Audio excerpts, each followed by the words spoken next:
Good morning, my dear students. We have already started Unit 3. Unit 3 consists of two parts. The first part is the design of shallow foundation. Under the heading design of shallow foundation, we have completed design of a steep footing and design of isolated or a spread footing in study lectures. So, we shall go for the second part of the Unit 3. The second part of the Unit 3 is pile foundation. When you talk about the pile foundation, you can remember in 5th semester, we have already talked many things about the pile foundations. For example, what is pile? What are the types of piles? How we can find out the group efficiency of piles, pile groups, settlement of piles, negative skin frictions. These points already have talked in 5th semester. So in this semester I am not going to talk about these parameters. Already you have prepared your notes in last semesters.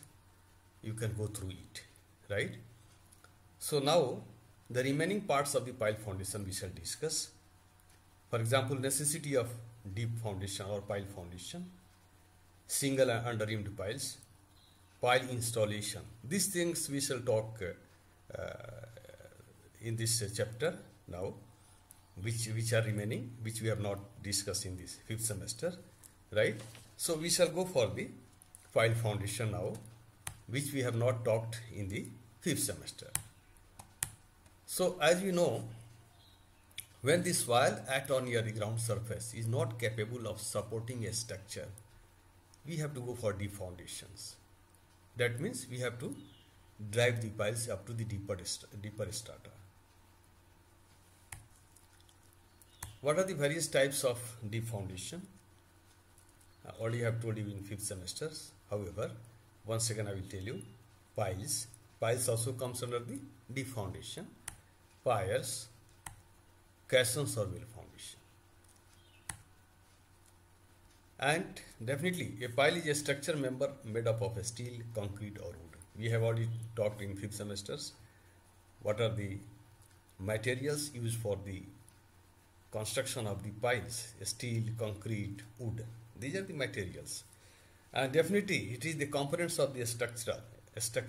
Whatever the structure you are going to construct, this will become the part of the structure because it is the part of the foundation. So here also you can see a pile is either driven into the soil, formed in situ by excavating hole and filling it with concrete. What does it mean? Driven piles, precast pile.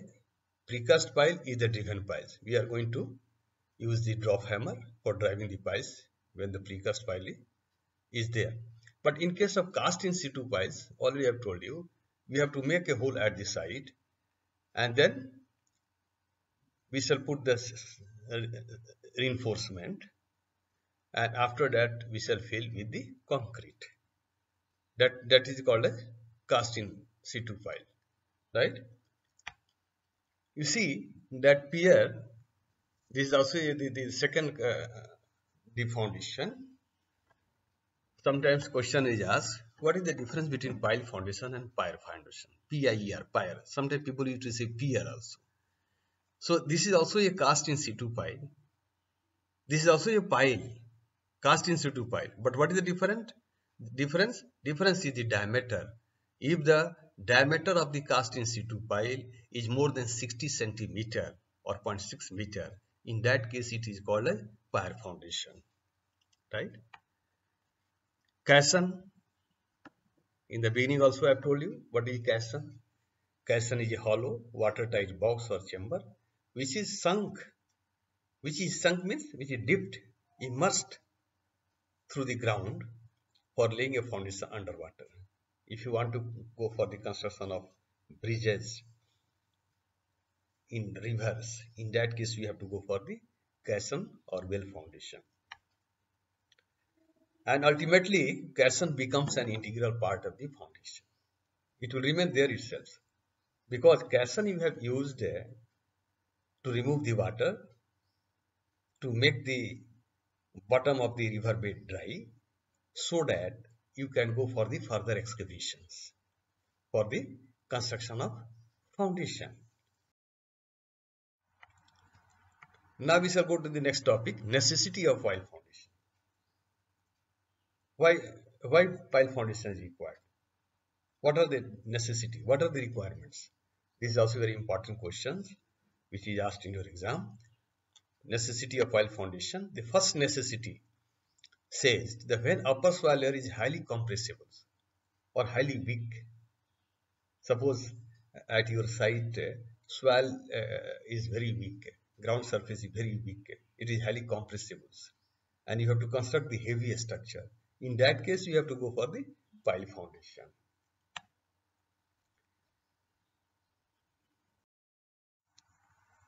The next is the when bedrock is not encountered. Suppose you want to construct the heavy structure, but hard strata below the ground surface you are not going to find out, or we can say it is not available. In that case, we can go for the friction pile, right?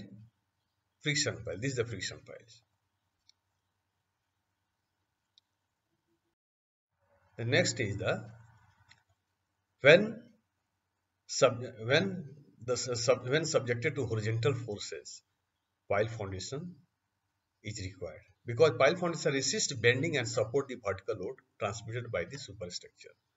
You can see that whenever we are going to construct the earth retaining structure, definitely horizontal pressure is going to be applied on the piles, right? Piles act as a barriers to retain the earth, right? And earth is going to apply the horizontal force.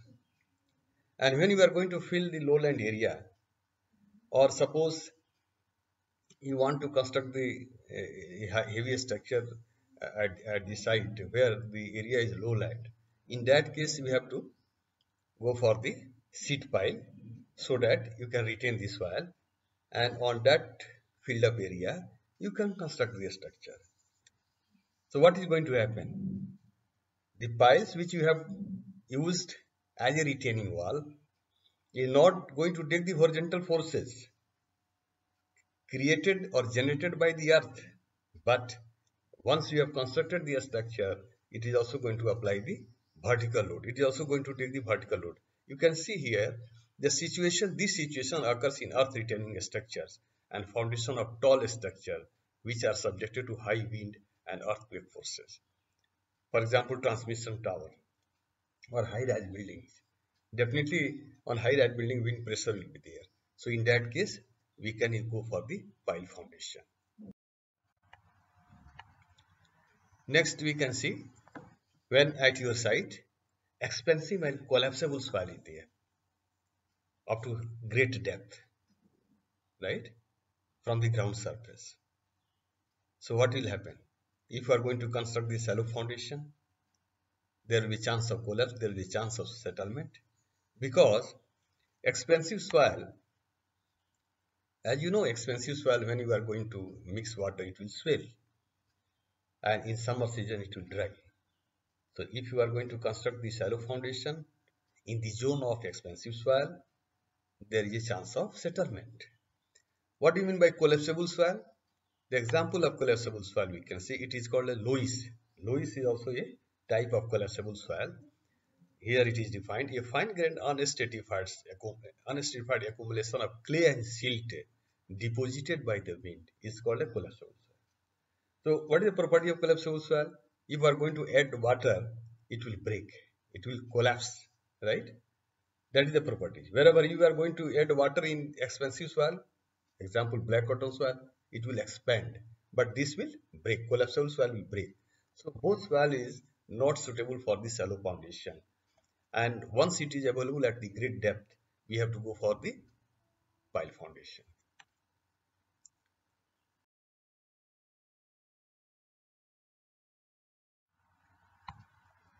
Next one is the foundation of transmission towers.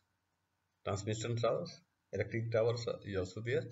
So in that case also offshore platforms, basement mats below the water table are subjected to uplifting forces. Basement mats, multi-story, you can see it in multi-story structure. You are going to construct the basements, and suppose water table is nearby below the base of the basement. In that case, there is a chance of uplift pressures, right? So we can go for, in that case, we can go for the pile foundation. Pile foundation normally resists the uplifting forces.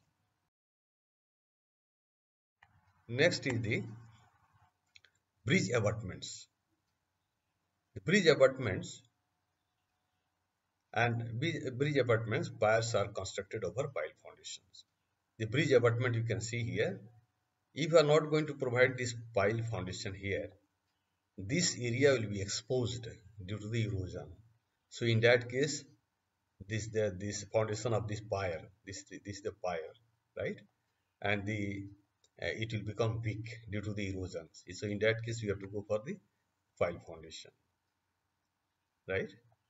You can see here to avoid the possible loss of bearing capacity, that is shallow foundation might suffer because of soil erosions. If you are going to construct the shallow foundation due to soil erosions, it will become, what we can say, it will be exposed. The shallow foundation will be exposed due to the erosion, and there is a chance of collapse.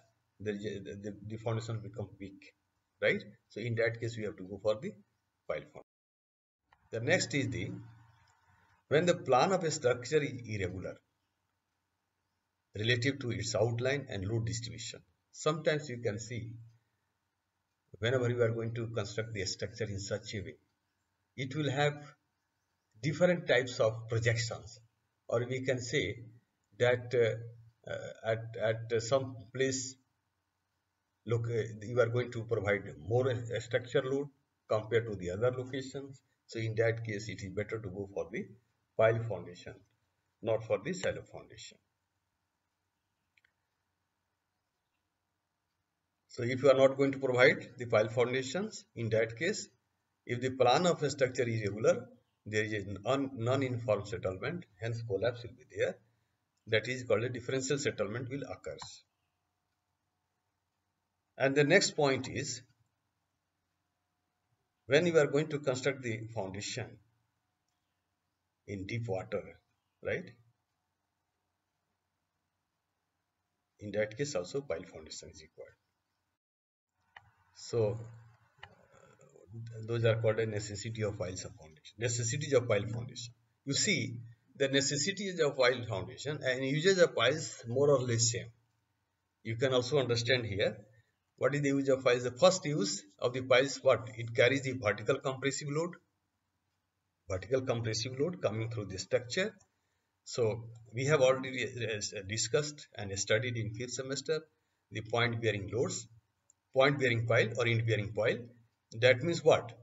The load of the structure, vertical load of the structure is going to be taken by the end of the pile, right? That is from the bottom part of the pile. Whereas in case of friction piles, suppose hard strata is not there. In that case, we can go for the friction pile. So to carry vertical compressive loads. Some examples are given here. Bearing piles are used. Bearing piles means end bearing piles are used to support vertical loads from the foundation of buildings and bridges. Bearing piles consist of both point bearing or friction piles. Second is that to resist uplift or tensile forces. This is also one of the uses of the pile foundation. I told you that there are some examples I will give you here. Building with basements below groundwater table. Suppose groundwater level is very nearby, right? In the previous slides also I have told you that if the basement, a groundwater table is nearby and you are going to construct the basement, so there is a chance of uplift pressure by the water. So in that case, you have to go for the pile foundation. Buried tanks. If you are going to construct the tanks, that means a water reservoir. In that case, there is also a chance of uplift pressures. So anchored up towers. So in this case, we can go for the pile foundation.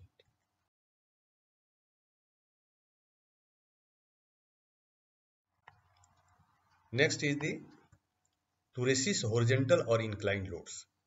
You can see if you are going to fill this area, you have to provide the pile here so that the earth pressure will be borne by the pile itself.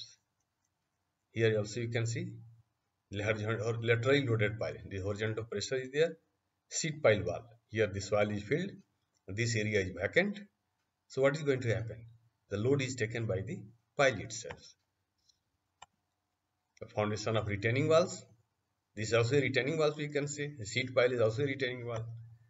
Bridges, dams, and waterfronts in harbor construction. Waterfronts means what?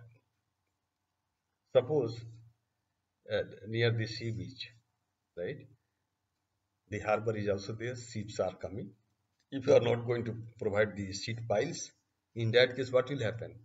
There is erosion of the soil available at the beach of the sea. So, for the protection of the erosion as well as for the controlling the lateral pressures of the lateral pressure generated by the water as well as the soil, in between we are going to install the sheet pile wall, or that is called a water fronts. To control the water fronts, that means we have to control the erosion. So next we can see here to compact loose granular soils. For this also we can use the compaction pile. I've already told you in the previous semester that suppose the ground is very loose, and in that loose ground if you are going to drive the piles, it will be compact. How can we give a good example? Suppose three students are sitting on a bench, right? And the space for sitting is only for three people. If four people is going to come and sit on the same bench, then definitely what will be there? The congestion will be there. Similarly, if the loose ground is there and you are going to drive the piles, the land will also be compacted. Next point you can see here,